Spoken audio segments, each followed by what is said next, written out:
నమస్తే, welcome to Shri media. నేను మీ విష్ణుప్రియ. మన ప్రేక్షకులందరికీ కూడా విశ్వావసునామ సంవత్సర ఉగాది శుభాకాంక్షలు.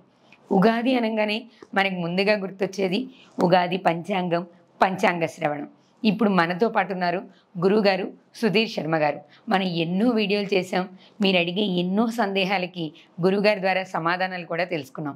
ఇప్పుడు మనం గురువుగారి మాటల ద్వారానే పంచాంగ శ్రవణం విందాం. శ్రీ మీడియా వీక్షకులందరికీ నూతన తెలుగు సంవత్సరాది విశ్వావసునామ సంవత్సర ఉగాది శుభాకాంక్షలు. పంచాంగ శ్రవణం అంతకుముందు కూడా మనం చెప్పుకున్నాం. పంచాంగ శ్రవణం చేస్తే ఎలాంటి పుణ్యాలు వస్తాయి, ఎలాంటి పాపాలు పోతాయి, ఎలాంటి ఫలితం కలుగుతుంది అనేటువంటిది మనం చెప్పుకున్నాము. పంచాంగ శ్రవణం అనేటువంటిది ప్రతి ఒక్కరూ మన దేశ భవిష్యత్తు, మన వ్యక్తిగత భవిష్యత్తు, మన కుటుంబంలో ఉండేటువంటి సభ్యుల భవిష్యత్తు ఎలా ఉండబోతుంది ఈ సంవత్సరం అంతా కూడా అనేటువంటిది ఒక ముఖ్యంగా తెలుసుకోవాల్సినటువంటి విషయం.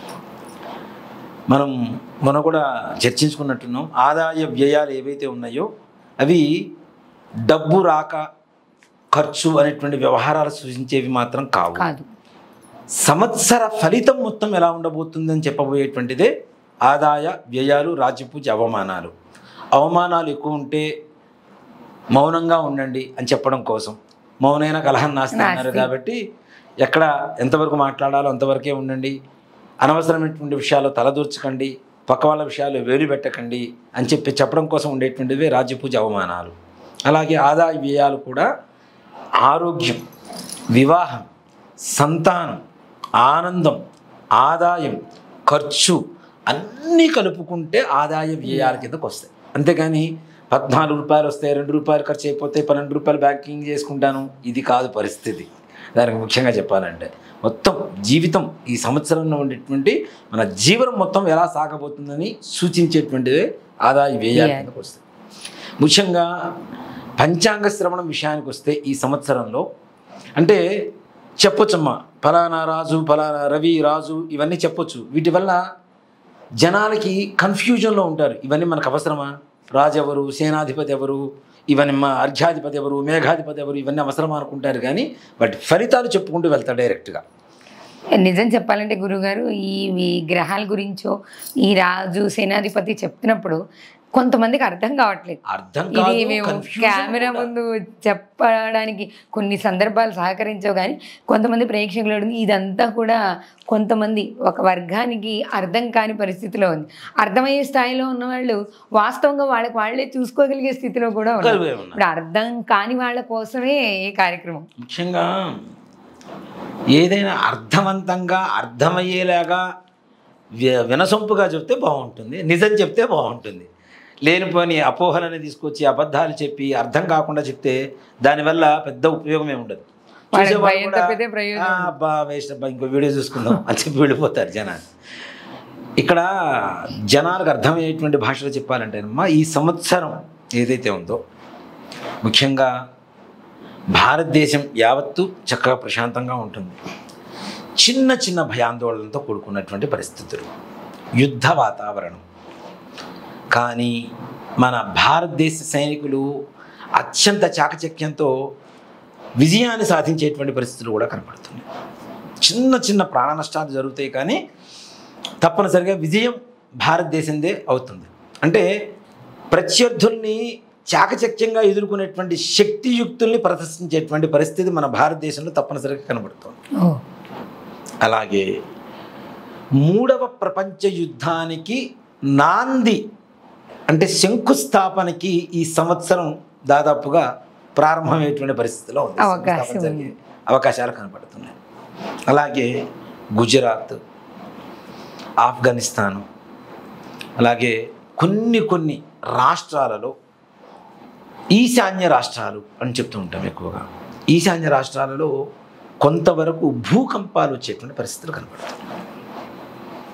వాటి వల్ల ప్రాణ నష్టం కూడా, కొంత ఆస్తి నష్టం, ప్రాణ నష్టం కూడా జరుగుతుంది.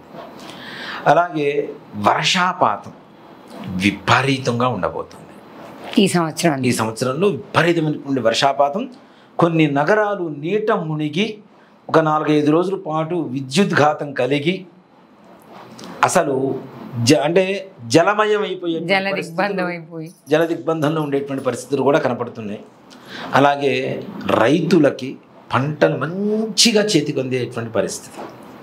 వాటిల్లో ముఖ్యంగా మినుములు, కందులు, శనగలు, వరి, పసుపు, పత్తి, మిర్చి, వీటిల్లో ఎక్కడా డోకా ఉంటుంది. అన్ని పంటలు మంచిగా సమృద్ధిగా పండుతాయి. కానీ పండ్ల తోటల వాళ్ళకి మాత్రం కొంత నష్టం వాటిల్లేటువంటి పరిస్థితి. వర్షాపాతం ఎక్కువ ఉన్నప్పుడు ఆటోమేటిక్గా గాలులు వస్తాయి, వడగాల్పులు. ఈ గాల్పులతో పాటు పండ్లు కింద రాలిపోవటం, ఇట్లాంటివి కొంతవరకు నష్టం చేకూరేటువంటి పరిస్థితులు ఉన్నాయి. వాటిల్లో ముఖ్యంగా మామిడి పండు, మనం కమల పండ్లు అంటాం, కమల, బత్తాయి, ఇట్లాంటి తోటల వాళ్ళకి మాత్రం కొంతవరకు నష్టం చేకూరేటువంటి అవకాశం ఉంది. వాటికి విపరీతమైనటువంటి రేట్లు పెరిగేటువంటి పరిస్థితులు కూడా కనబడుతుంది. అలాగే బంగారం, వెండి, వీటికి రాబోయేటువంటి రోజుల్లో అత్యంత ధరలు పెరిగేటువంటి పరిస్థితులు బాగా కనపడుతుంది. ఇప్పటికే మనకి ఆకాశం అనుకుంటుంది, ఇంకా రాబోయేటువంటి రోజుల్లో బంగారం 1,00,000 రూపాయలకి రాబోతుంది. దాదాపుగా దగ్గర ఇప్పటికే 90,000కి వచ్చేసింది.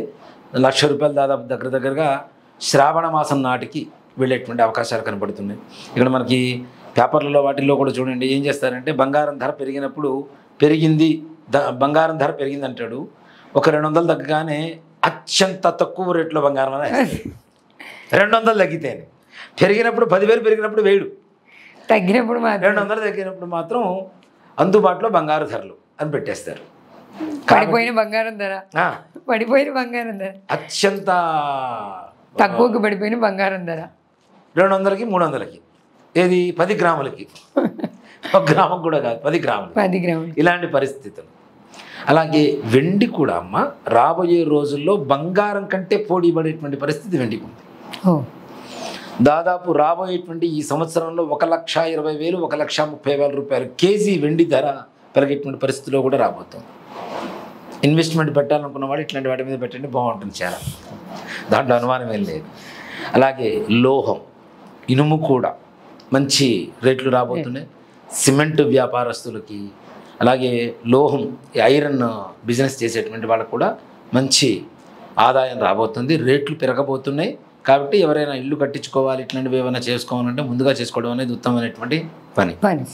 అలాగే సెప్టెంబర్ మాసం తర్వాత భూములకు కూడా విపరీతమైనటువంటి రేట్లు, ఇప్పుడేదో ప్రభుత్వ వైఫల్యం వల్ల పడిపోయినాయి అనుకుంటున్నారు, కానీ కాదు, అది కుజస్తంభనం వల్ల ఈ రియల్ ఎస్టేట్ వ్యాపారం చాలా డల్ అవుతుంది. ఇది మీరు ఇంతకు ముందు వీడియోలో కూడా చెప్పారు. మనం సెప్టెంబర్ తర్వాత ఇప్పుడున్న రేట్లకి రెట్టింపు దశలో భూములు రేట్లు పెరగబోతున్నాయి. కాబట్టి ఎవరైనా భూములు, ఇళ్ళు కొనుక్కోవాలనుకుంటే ఇప్పుడు చాలా తక్కువలో ఉండేటువంటి పరిస్థితి, కొనుక్కొని లాభపడండి. తర్వాత ఇంకా ఎక్కువ అంటే డబ్బులు పెట్టాల్సినటువంటి పరిస్థితి, అప్పుడు కొనాలంటే ఎక్కువ డబ్బు పెట్టాలి, ఇంకా రెట్టింపు ఉన్న పరిస్థితి కంటే రెట్టింపు పెట్టవలసినటువంటి పరిస్థితి.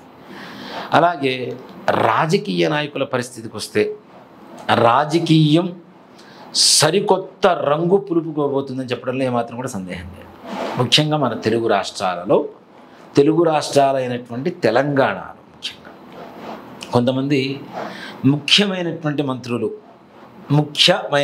మంత్రులు మారేటువంటి అవకాశం. ప్రభుత్వం మారదు, గవర్నమెంట్ అదే గవర్నమెంట్ ఉంటుంది, కానీ వ్యక్తులు మాత్రం మారడానికి 2025 చివరిలో కానీ 2026 ప్రారంభంలో కానీ తప్పనిసరిగా వ్యక్తులు మారేటువంటి అవకాశం కనపడుతుంది. ఒక్క క్షణం సార్. నమస్తే సార్, జై శ్రీరామ్ సార్. సార్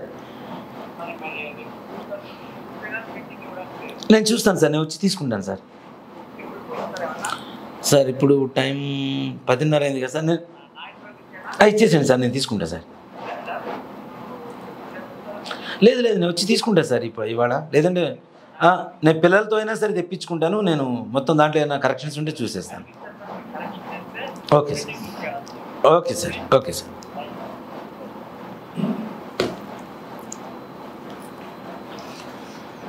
రాజకీయ నాయకుల్లో మార్పులు రావడానికి అవకాశాలు ఉన్నాయి. ఇక రాజకీయ నాయకులకి ఈ సంవత్సరం ప్రతిరోజు ఒక యుద్ధ వాతావరణమే. ప్రత్యర్థుల్ని ఎదుర్కోవడంలోనే వాళ్ళ శ్రద్ధ చూపవలసినటువంటి పరిస్థితులు కనబడుతుంది. ప్రతిపక్షం వాళ్ళు వేసే ప్రశ్నలకి చిక్కుల్లో పెడుతూ ఉంటారు. ఇట్లాంటివన్నీ కూడా ఎదుర్కొనేటువంటి పరిస్థితులు యావత్ భారతదేశం మొత్తం కనపడుతుంది. తెలంగాణ అనే కాదు, దాదాపుగా 2-3 రాష్ట్రాలలో ముఖ్యమంత్రులు మారేటువంటి పరిస్థితులు కూడా కనపడుతున్నాయి. నేను నన్ను తిట్టుకోవచ్చు, జనాలు తిట్టుకున్నా పంచాంగం ఏదైతే చెబుతుందో ఇది నా వ్యక్తిగతమైనటువంటి విషయం కాదు, నా వ్యక్తిగతమైనటువంటి భావన కాదు, ఉన్నదే చెప్తున్నాను నేను. ఇది ఆల్రెడీ మనం 2024 పంచాంగ శ్రవణంలో కూడా నేను చెప్పుకుంటూ వచ్చాను. ఏ పార్టీలు గెలుస్తాయి అనేది కూడా చెప్పాము. ఏ పార్టీలు ఇప్పుడు మనం రాజ్యం వెళ్తున్నటువంటి పరిస్థితులు కూడా దాంట్లో ఏమాత్రం కూడా సందేహం లేదు. పంచాంగాన్ని అనుసరించి చెప్తున్నాను తప్పితే నా వ్యక్తిగతమైనటువంటి ఆలోచన కాదు, వ్యక్తిగతమైనటువంటి భావన కాదు. అందరూ బాగుండాలి, సర్వే జనా సుఖినో భవంతు అనుకునే వాళ్ళలో నేను ఒకటి. అందరూ బాగుండాలి, అందులో నేను ఉండాలనుకుంటాను. కాబట్టి ఆ విషయాల్లో తగిన జాగ్రత్తలు చాలా అవసరం. మరి ఇవి కూడా ఆగాలంటే ఎలా అంటే కేవలం భక్తి భావన మాత్రమే దానికి కారణమవుతుంది. దేవతల్ని పట్టుకొని తగిన శాంతులు, యాగాలు అట్లాంటివి ఏమైనా ఉంటే చేయించుకోవడం అనేది ఉత్తమమైనటువంటి మార్గం. అది కొంత మేరకు ఆపగలిగినటువంటి పరిస్థితులు కనబడుతూ ఉన్నాయి. నిజంగా చెప్పాలంటే కొన్ని పార్టీల వాళ్ళు ప్రజాదరణ కలగడానికి చేయించినటువంటి యాగాలు సఫలీకృతమయ్యాయి అని చెప్పి నేను తప్పనిసరిగా చెప్తాను. 2019లో కావచ్చు, 2024లో కావచ్చు, 2013లో కావచ్చు, ఇట్లా చాలా వరకు నేను చూశానమ్మా. కొంతమంది ఎవరైతే ఆధ్యాత్మికమైనటువంటి భావంతో ఉంటూ, కొంతమంది వ్యక్తులైతే కొన్ని సంవత్సరాల పాటు హోమాలు చేయించారు నాన్న.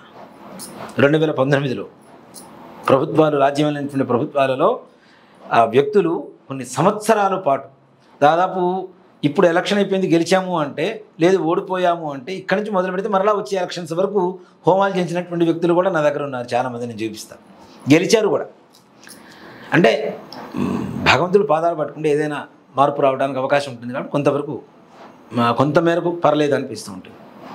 అలాగే ఈ విశ్వావసునామ సంవత్సరంలో మన భారతదేశంలో ఎక్కువగా డాక్టర్స్ బాగా పెరుగుతారు. అంటే డాక్టర్, ఈ ఎంబీబీఎస్ చదివేవాళ్ళు, పీజీలు చేసేవాళ్ళు, మంచి ఉత్తీర్ణతతో పొందేటువంటి వాళ్ళు ఉంటారు. అలాగే ముఖ్యంగా సిఏ, చార్టెడ్ అకౌంట్, ఎంబీఏ, బిజినెస్కి సంబంధించినటువంటి విద్యలు, గణిత శాస్త్రం, వ్యాపార శాస్త్రం అభ్యసించేటువంటి పిల్లల ఉత్తీర్ణత శాతం కూడా ఎక్కువగా ఉంటుంది తప్పనిసరిగా. అంటే గ్రహాల అనుకూలత ఆ విధంగా ఉంది. ఆ విద్యలకు సంబంధించినటువంటి గ్రహాల అనుకూలత ఉంది, తప్పనిసరిగా విశేషమైనటువంటి యోగం కలుగుతుంది. అలాగే మనకి ఈ సంవత్సరం 4 గ్రహణాలు ఉన్నాయి. 2 సూర్యగ్రహణాలు, 2 చంద్రగ్రహణాలు. రేపు 29వ తారీఖు కూడా గ్రహణం అని చెప్పి చాలామంది చెప్పుకుంటున్నారు. ఈ సూర్యగ్రహణం మన భారతదేశంలో ఎక్కడ కనపడదు 29వ తారీఖుది. కాకపోతే నేను చెప్తుంది విశ్వావసునామ సంవత్సరంలో కూడా 4 గ్రహణాలు, 30వ తారీఖు తర్వాత 4 గ్రహణాలు ఉన్నాయి. ఈ 4 గ్రహణాల్లో కూడా 2 చంద్రగ్రహణాలు మాత్రమే మనకు కనపడుతున్నాయి. 2 సూర్యగ్రహణాలు మనకు ఎక్కడ భారతదేశంలో కనపడవు.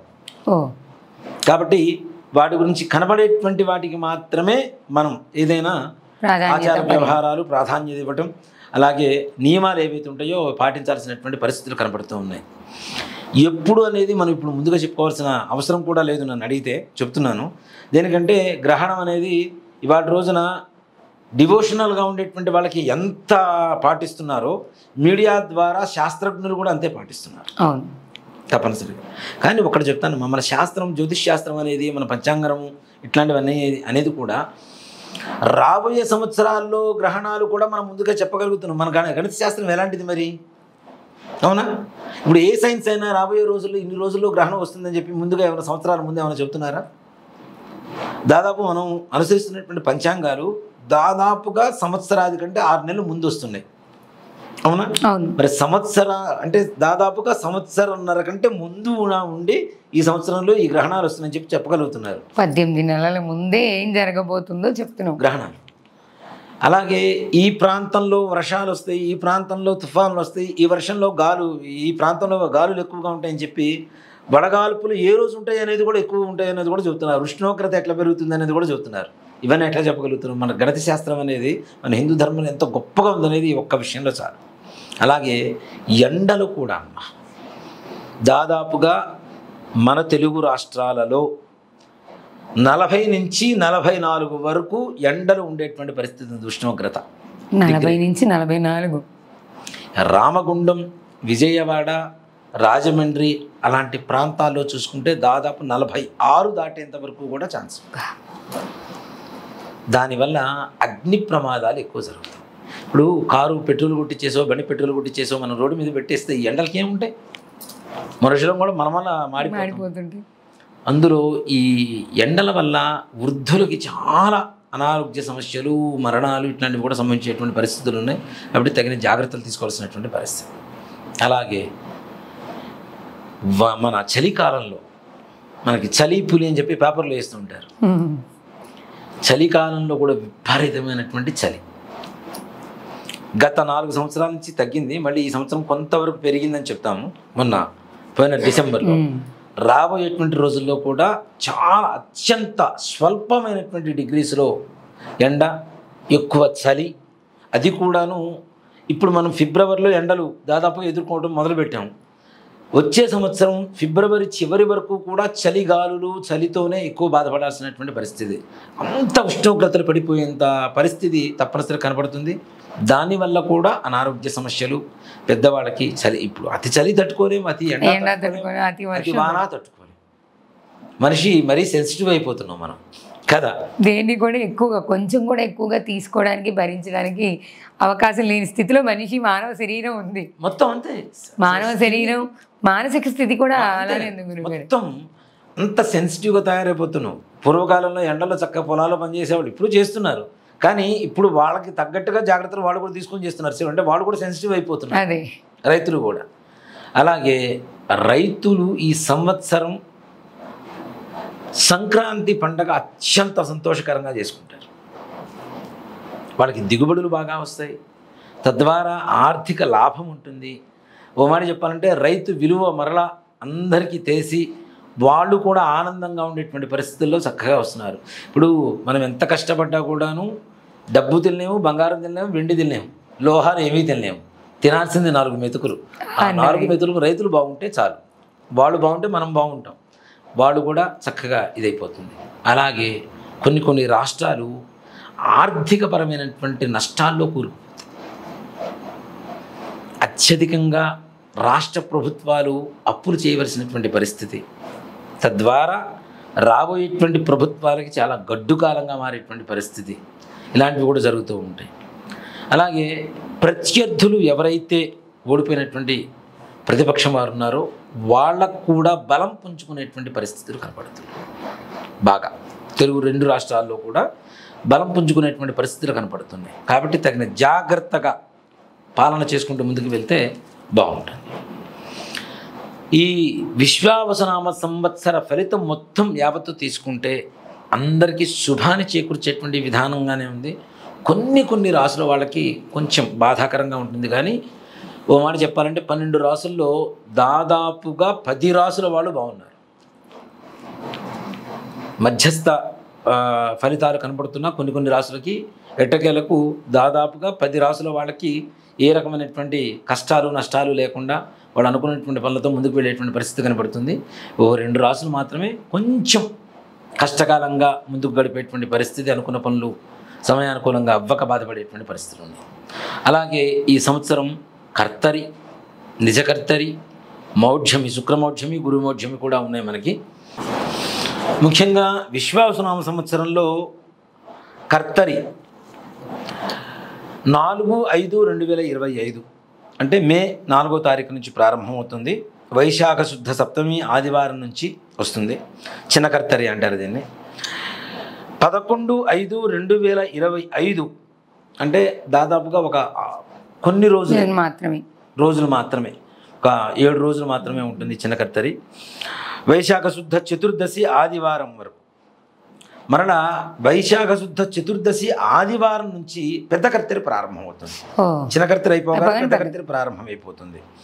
అది ఎప్పుడు 28/5/2025 జ్యేష్ఠ శుద్ధ పాడ్యమి బుధవారం వరకు ఉంటుంది పెద్ద కర్తరి. అది కొంచెం ఎక్కువ రోజులు, వైశాఖం జ్యేష్టం వరకు ఉంటుంది తప్పనిసరిగా. ఈ రోజుల్లో గృహ సంబంధమైనటువంటివి, గృహప్రవేశాలు కానీ, కర్ర మట్టి పనులు కానీ, శంకుస్థాపనలు కానీ చేయకూడని పనులు ఇవి తప్పనిసరిగా. కర్తరిలో అసలు ఈ రకమైనటువంటివి ఎవ్వరూ కూడా చేయకూడనటువంటి పనులు. ఇసుక మౌఢ్యమి, ఇప్పుడు వాడుక భాషలో మూఢం అంటుంటారు, మూఢమి అంటుంటారు, మూఢం అంటుంటారు. మౌఢ్యమి అంటుంటాం. ఈ మౌఢ్యమిలో అసలు ఏ శుభకార్యాలు చేయరు. చేసేటువంటి శుభకార్యాలు ఉంటాయి. ఏవి అంటే అన్నప్రాసన, శ్రీమంతాలు, వ్యాపారం, నామకరణాలు. ఇవి ఆపే పరిస్థితి కాదు కదా. వ్యాపారం ఆపితే మన వృత్తి, మన జీవనే వెళ్ళిపోతుంది. శ్రీమంతం ఆపడానికి గర్భం ఆగేది కాదు, అవునా? లెక్కలు చేసేవి. అలాగే అన్నప్రాసన, పుట్టిన పిల్లవాడికి 6 నెలలు 6 రోజులకి అన్నప్రాసన చేయమని శాస్త్రం చెబుతుంది. అంటే జీర్ణక్రియ అక్కడి నుంచి ప్రారంభం అవుతుంది, వాళ్ళకి సంపూర్ణంగా పనిచేయటం. 6వ నెల 6వ రోజు నుంచి జీర్ణక్రియ ప్రారంభం. మంచిగా అరిగించుకునేటువంటి శక్తిని వాళ్ళు పొందుతూ ఉంటారు. అందుకనే దీంట్లో కూడా ప్రతి ఒక్కటి ఒక సైంటిఫిక్ రీజన్స్ ఏనమ్మా మనకి. ఇవి ఇప్పుడు చెప్తున్నారు, ఇంతవరకు ఈ కాలం వరకు ఈ ఫుడ్ పెట్టండి, ఈ కాలం తర్వాత ఈ ఫుడ్ పెట్టండి అని ఇప్పుడు చెప్తున్నారు.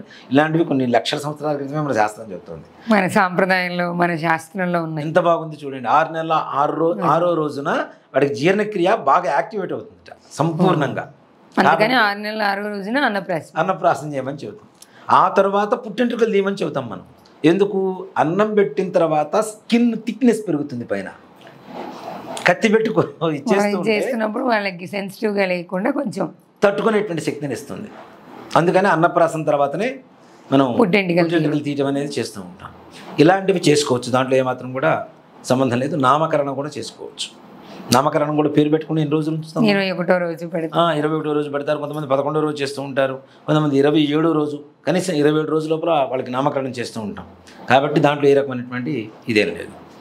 అలాగే గురుమౌఢ్యం వచ్చేసరికి 11/6/2025 నవంబర్లో స్టార్ట్ అవుతుంది. 16వ తారీఖు నుంచి 11వ తారీఖు నుంచి ఇక్కడ చేసుకోండి.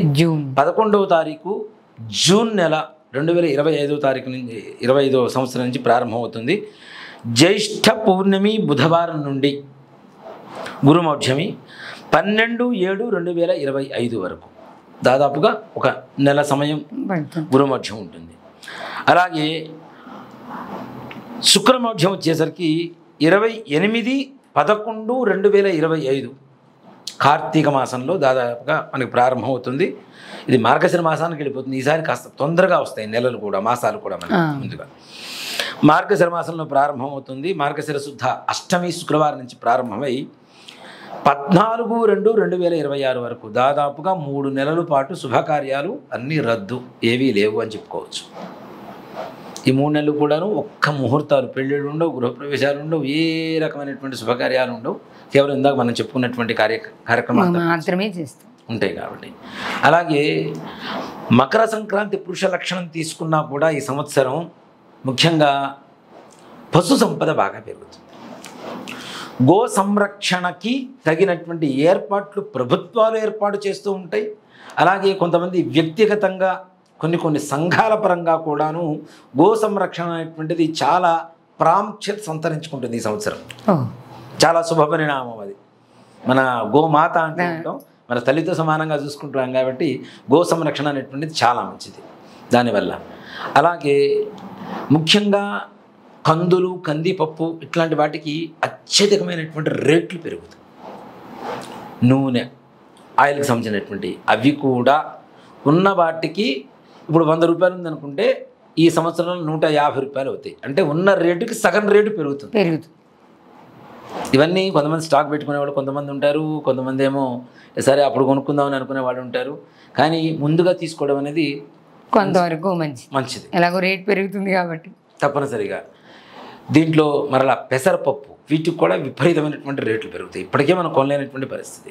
అలాగే చింతపండు, కూరగాయల రేట్లు కూడా విపరీతంగా పెరిగిపోయి తారాస్థాయికి చేరుకొని చివరికి మనం ఇంట్లో ఉండేటువంటి ఆవకాయో, ఉసిరావకాయో వేసుకొని తినేటువంటి పరిస్థితులు కూడా వస్తున్నాయి. కాబట్టి ఎవరిళ్లల్లో వాళ్ళు పంటలు పండించుకోవడం, కనీసం టెర్రస్ మీదనో ఇంట్లోనో ఎక్కడైనా కుదిరిన చోట 2 కుండీలు పెట్టుకొని చక్కగా చెట్లు వేసుకొని కూరగాయలు పండించుకుంటే కొంత మేరకు దీన్ని మనం నియంత్రించడానికి అవకాశం కలుగుతుంది. మన ఇంట్లో దొరికినప్పుడు మనం బయట కొనటం అనవసరం. బయట కొనటం ఎప్పుడైతే తగ్గుతుందో రేట్లు తగ్గిపోతాయి. అంతే కదా. మరీ హీనమైనటువంటి పరిస్థితి కాదు, కొంతవరకు దాన్ని మనం నియంత్రించడానికి అవకాశం ఉంటుంది. కాబట్టి కూరగాయల రేట్లు కూడా విపరీతంగా పెరిగిపోతాయి, పండ్ల రేట్లు పెరుగుతాయి. మనం ఈ ఇష్టమైనటువంటి పండ్లు ఏవైతే ముఖ్యంగా చెప్పాలంటే ప్రతి ఒక్క మానవుడికి ఇష్టమైనటువంటిది మ్యాంగోస్, మామిడి పండు. ఆ సీజన్ అది ఈ సీజన్ వచ్చింది అంటే ఇంకా దాని గురించి దానికోసం ఎదురు చూస్తారు ఎదురు చూస్తుంటారు ఎప్పుడు వస్తాయా అని. కాబట్టి వాటికి విపరీతమైనటువంటి రేట్లు పెరిగేటువంటి అవకాశం ఉందమ్మా. మామిడి పండ్లకి ఎక్కువగా నష్టపోయేటువంటి తోటలు అవే ఉన్నాయి, రేట్లు పెరిగేటువంటి పండ్లు కూడా అవే ఉన్నాయి. కాబట్టి ఆ విషయాల్లో కూడా అంటే మనం జాగ్రత్త పడ్డ దాన్ని చేయదగింది ఏం లేదు. కాబట్టి రేట్లు విపరీతంగా పెరిగేటువంటి అవకాశాలు ఉన్నాయి. తద్వారా హోల్సేల్ వాళ్ళకంటే రిటైలర్స్ ఎక్కువగా లాభపడేటువంటి పరిస్థితులు కనపడుతుంది.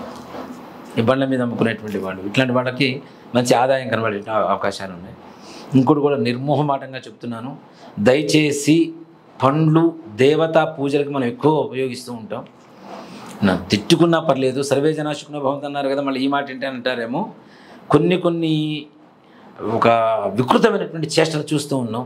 కొంతమంది బాహాటంగా మేము ఇదే చేస్తాం, మీరేం చేసుకుంటారో చేసుకోండి అని చెప్పి మన మీద ఛాలెంజ్లు కూడా విసురుతున్నటువంటి వీడియోలు కూడా కొన్ని చూశాను.